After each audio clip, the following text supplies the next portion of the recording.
Hey guys, Wild here. I, along with my squad, recently managed to win 27 games in a row in Warzone.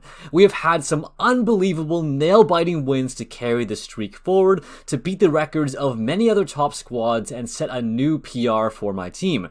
This video is to highlight some of our extremely close calls, analyze our last game in which we finally lost, and show some awesome moments. In this video, hopefully you see some big brain plays, learn something new, or maybe just get a bit of entertainment. Let's jump right into some of our closest calls throughout the streak. Early on in Game 6, a hacker in the lobby wiped our squad and we're left with the skeleton crew to clutch the game. My teammate Jeremy wins a 1v2 to bring it to win 6. Let's go, Jeremy! Let's go, Jeremy! That's him. That's it! Oh my god! Let's go. Oh my god. Oh, in the hills behind us. In Game 9, we desperately try to rotate south and get almost completely wiped by a team hiding in the hills. We barely survive the engagement, complete the scav, and I make the call to make the riskier play to push towards an enemy team to buy back our squad. That buy's scuffed. We're gonna have to play this by ourselves.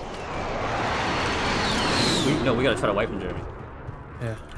By some miracle, the enemy squad has disappeared. We all fly back, get our loadout, make a huge flank, and wipe the final few teams, coming back from almost nothing. Yeah, I hear him right in front of me. Here. Beaming. Nice.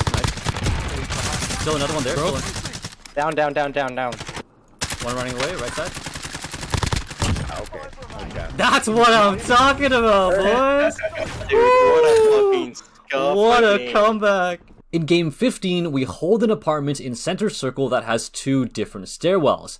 An enemy team uses kill streaks to take our rooftop, which puts us in an extremely difficult position because we now have teams below us and above us with no way to go. Luckily, my teammate still has one kill streak left, which allows us to streak the rooftop, climb up top, wipe the team, and fly into position to destroy the final 3 teams.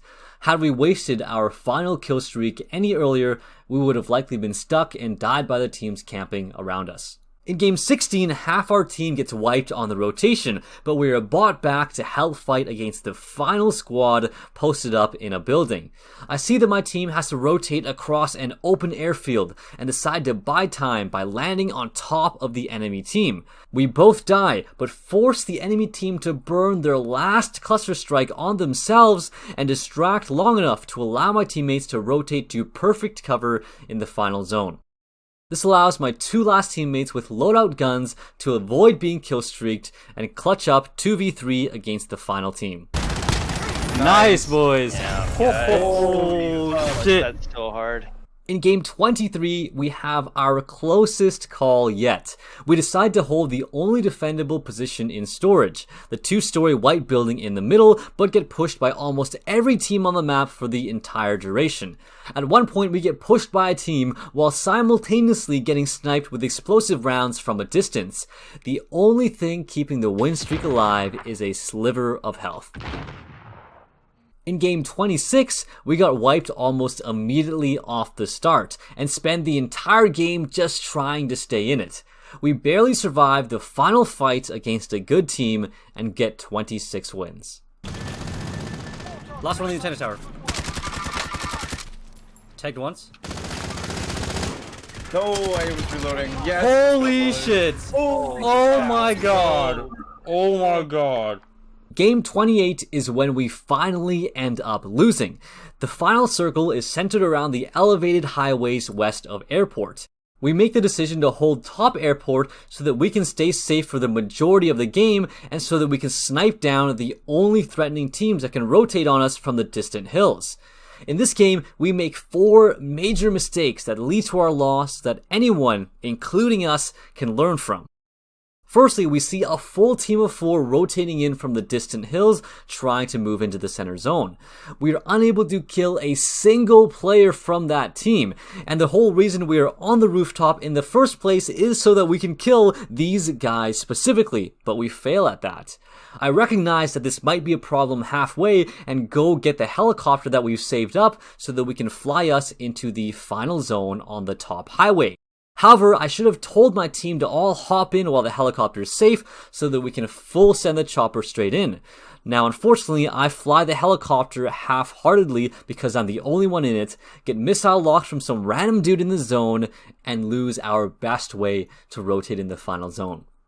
The call is made to rotate to the left, but the team who rotated on the distant hills have already made it up top to the highway. The left rotation has zero cover, and we should have ran straight into the zone underneath the highway. We could have easily made it underneath the enemy team with all of us alive, and even if some of us die, we can buy them back. We can use our money and streaks to push the enemy team off the top and kill them that way. Now, mistake number 4 is like a miscommunication error that occurs much earlier in the game when we make the decision to hold top airport instead of rotating in along the far east from the edge of the zone as the winning team did. Although there's no guarantee we survive doing that and hindsight is 2020, had we rotated along the edge of the map, we would have not had to deal with those 3 mistakes that killed us. Now, Blue Eyes on my team, who joined our win streak about halfway through, had played this exact circle just days before, and recommended playing along the edge of the zone. He tried to communicate this to me earlier in the game, but the problem was, it went in one ear and out the other because he's chilling in a helicopter staring at a minimap while I'm preoccupied flying our helicopter over a hot zone straight at an enemy team, and I say we'll plan after we land. We need to buy Honestly, first. Wild, Yeah, instead of airport, Wait, it's leaving. personally, I think we should play up here, rotate along this top hill, and then we have easy access on it. I really don't think so, Blue. Let's go top airport first and then we'll see what I've happens. had this exact circle, Wild. Now, after we've secured the top airport and finally have time to breathe, I revisit the earlier discussion to share to Blue why I think we should stay at top airport and figure out why his rotation might be better, as any good team should. However, just as he's about to spill the beans on why his strategy would work better, the following happens. Yeah, Blue, if you come over and look at where the circle is, I think this is definitely the play, because if there's a team on top airport, they can just look at it. Just look at it. I know that, but as soon as it closes... Oh, Scott's by himself or all over here. Yeah, I was gonna go to the buy, so... You guys go. See? I'll take the stick. Okay. Can I go to the buy? We got distracted. Blue likely wanted to say, as soon as the zone closes, we have no easy way to take the top bridge from the airport. Had he been able to get that information across, or had I remembered to inquire about it again afterwards, I would have been able to take a look at those lower ramps, agreed on the call, flew our team to the right spot, and we would have been able to secure a smoother victory. The beauty of this final match's loss is that there's so much for us to learn from. We could have hit our long distance shots on the team rotating in, I could have properly used my helicopter to get us safely in zone, we could have ran into zone undercover instead of gambling through the open, and we could have communicated our plans better to make the rotations with the highest % chance at victory. And just a few games after this loss, by some strange twist of fate, the exact same circle occurs. But this time, we've learned from our mistakes, and now we're on the winning side. One of my favorite things about Warzone is that there's so much you can learn and improve from. My team would have not been able to get 27 wins in a row months ago. There was a time when we were hyped about even a 3-game win streak. Then we set a PR at 6 wins in a row, then 10 wins in a row, then 14 wins in a row. And finally, at the start of the new season, the stars aligned to send us straight to 27. By playing game after game, and importantly, loss after loss, we learned, got better, and continued to have fun along the way. We had such a blast throughout this entire attempt that there's no doubt we will try again to break our PR, and if luck goes our way, take us to 30 wins in a row and beyond. Hopefully when that time comes, you'll be there to give us your encouragement, join in on the fun, or maybe be a part of the squad that takes us there. I don't stream and I'm a full-time medical student, so I just make videos for fun, but if you're interested in checking out my squad or joining my team, the links to our streams and stuff are all down below. Thanks to all these guys who played in my games during my win streak, and shout out to my Discord and those who tuned into Sean's stream for cheering us along the entire way. That's it for this video. Thank you so much for watching, and I'll catch you all next time. Iron and stun him. Right here? Nice, Blue. Nice. Those guys were. I think those guys were a little sus, Blue.